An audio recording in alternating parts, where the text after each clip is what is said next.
Warisan Baitul Hikmah yang tersembunyi.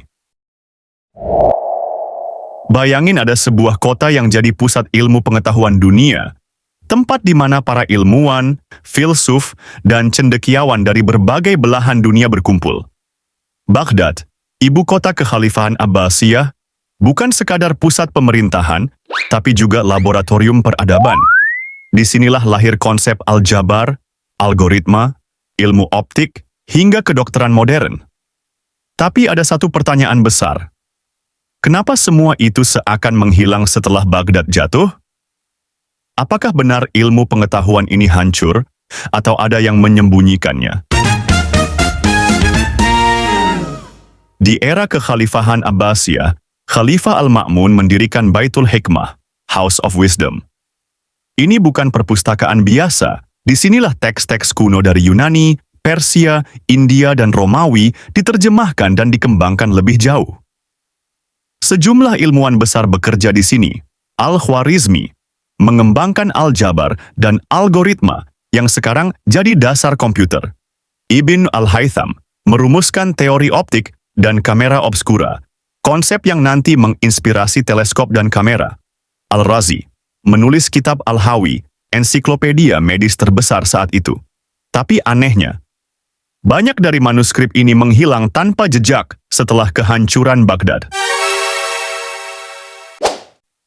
Sejumlah teks ilmiah dari Baghdad diyakini menghilang atau dihancurkan.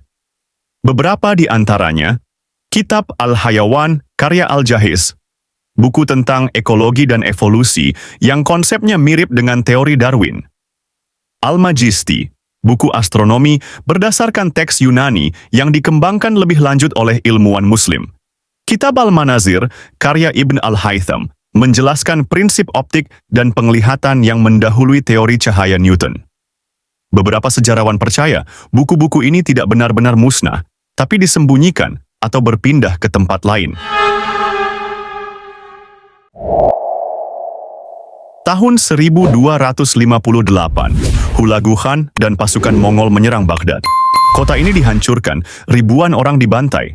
Tapi yang paling tragis adalah Baitul Hikmah dibakar dan buku-buku berharga dilemparkan ke Sungai Tigris. Menurut cerita yang berkembang, air sungai berubah hitam selama berhari-hari karena tinta dari ribuan manuskrip yang larut di dalamnya. Tapi beberapa pertanyaan muncul. Apa benar semua buku ini hancur? Ataukah ada yang berhasil menyelamatkan sebagian manuskrip sebelum kota jatuh? Beberapa dekade setelah kehancuran Baghdad, terjadi fenomena aneh. Eropa tiba-tiba mengalami lonjakan ilmu pengetahuan yang sangat pesat. Leonardo Fibonacci membawa konsep angka 0 dan aljabar ke Eropa setelah belajar di dunia Islam. Gerard dari Cremona, seorang penerjemah dari Toledo, menerjemahkan ratusan manuskrip Arab ke bahasa Latin. Roger Bacon, ilmuwan Inggris abad ke-13, tiba-tiba menguasai prinsip optik yang mirip dengan teori Ibn Al-Haytham. Apakah ini kebetulan?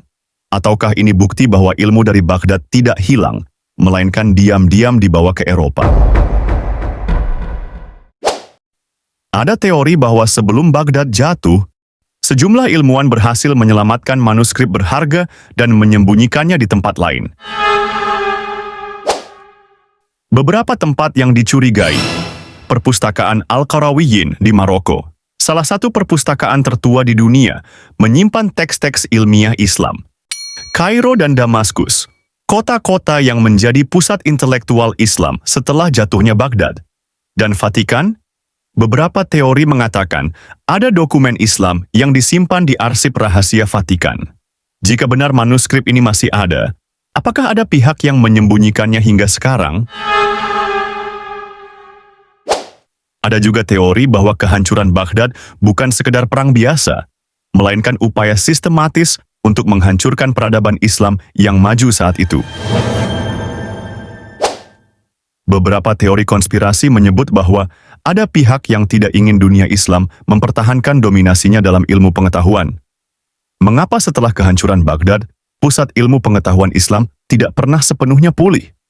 Apakah ada kelompok tertentu yang diam-diam mengambil dan mengembangkan ilmu ini untuk kepentingan mereka sendiri? Terlepas dari kehancurannya, warisan ilmiah Baghdad tetap hidup.